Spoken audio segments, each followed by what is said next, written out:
Assalamualaikum warahmatullahi wabarakatuh. Kembali bersama saya Mr. J dalam channel YouTube Villa Sambapa. Pada kesempatan kali ini, saya akan mengajak kalian semua untuk membahas seputar learning from home atau belajar dari rumah. Yang pertama, tentu kita ingin tahu mengapa learning from home. Sebagaimana kita ketahui, dunia dilanda sebuah pandemi yang sangat masif dan melanda seluruh negara, tidak terkecuali Indonesia. Di tengah kondisi seperti ini, mewabahnya pandemi COVID-19 tentu berimplikasi juga terhadap semua sektor, termasuk di dalamnya sektor pendidikan. Nah, dampaknya adalah anak-anak dirumahkan. Mereka tidak lagi bisa sekolah sebagaimana biasa. Mereka tidak lagi bisa berinteraksi karena harus menjaga jarak. Social distancing, physical distancing demi menjaga penyebaran dari orang ke orang virus COVID-19. Pertanyaannya adalah, apa sih belajar dari rumah atau learning from home ini? Seperti yang kita ketahui bersama, lembaga pendidikan saat ini tidak bisa difungsikan sebagaimana dalam kondisi yang normal. Sehingga ketika anak-anak dirumahkan, kewajiban negara adalah memberikan pelayanan pendidikan dalam proses pemenuhan hak-hak belajar mereka dalam rangka mengawal pemerolehan informasi belajar sebagaimana amanat dari Undang-Undang Perlindungan Anak. Seperti apa learning from home itu?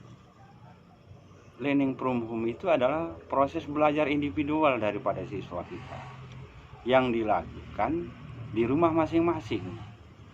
Belajar dari rumah. Artinya, anak-anak belajar di bawah bimbingan orang tua masing-masing di rumah, tetapi tetap di bawah pengawalan sekolah melalui guru kelas masing-masing. Idealnya seperti apa? Lembaga pendidikan tentu harus bekerja ekstra di dalam hal ini. Tidak bisa semuanya diserahkan kepada orang tua.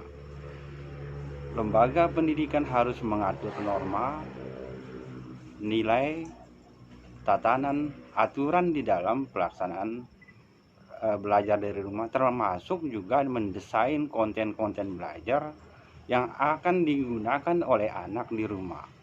Nah, apa yang mesti dilakukan oleh sekolah?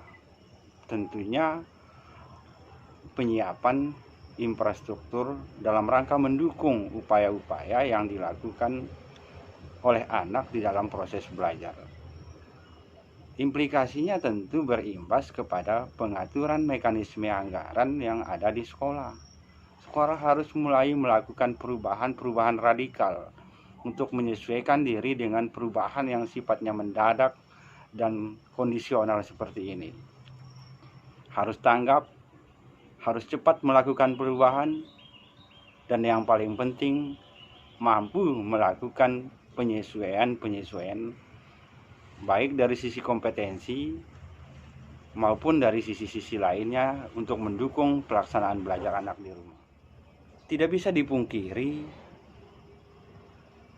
sekolah-sekolah juga harus menyiapkan infrastruktur teknologi bagi daerah-daerah yang memungkinkan, sehingga akan sangat menunjang pelaksanaan belajar dari rumah, sehingga bisa melaksanakan pembelajaran dengan cara daring.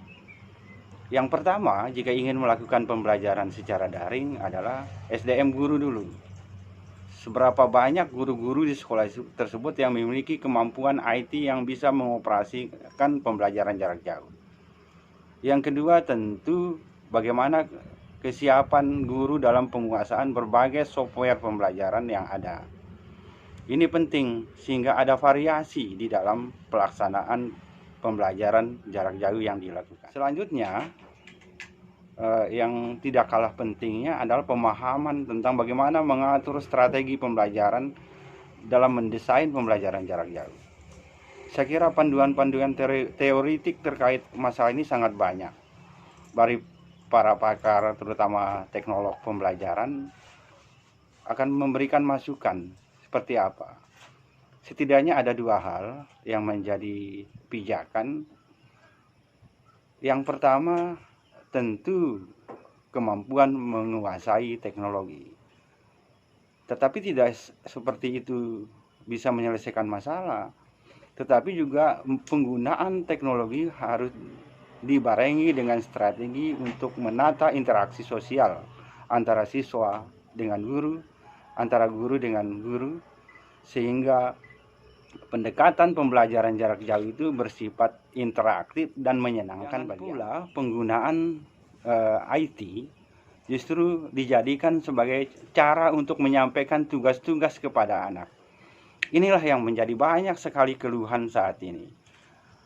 Para orang tua tentu akan kerepotan menerima tugas-tugas ketika IT itu digunakan hanya untuk menyampaikan tugas-tugas.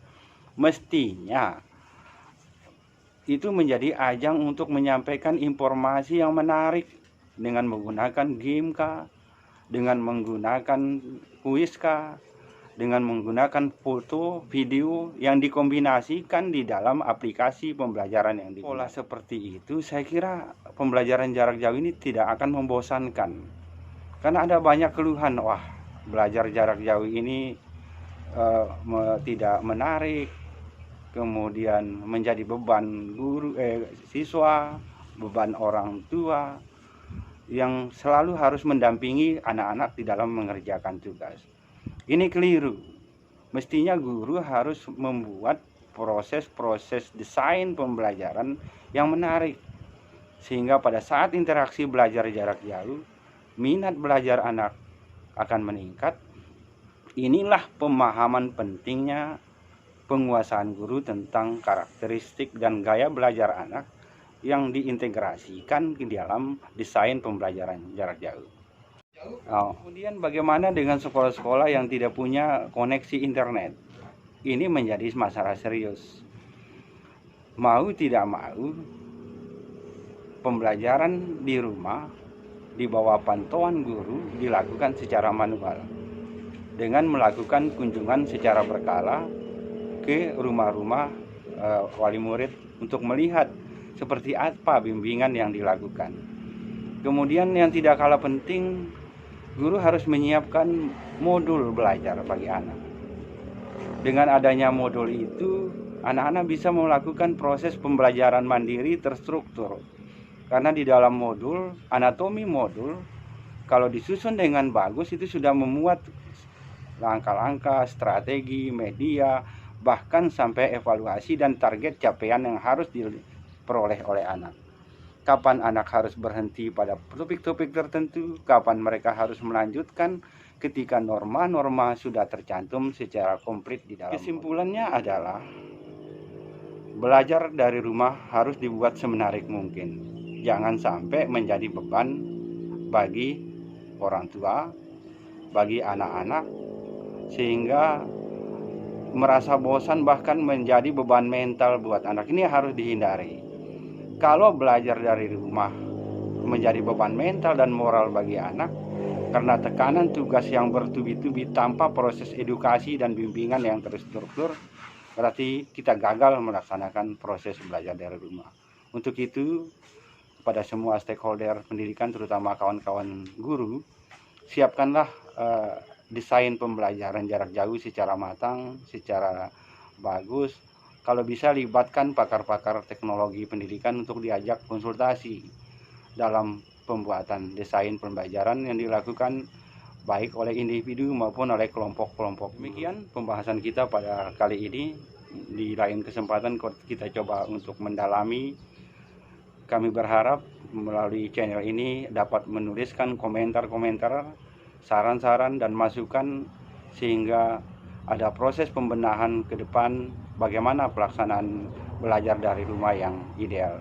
Demikian, terima kasih. Assalamualaikum warahmatullahi wabarakatuh.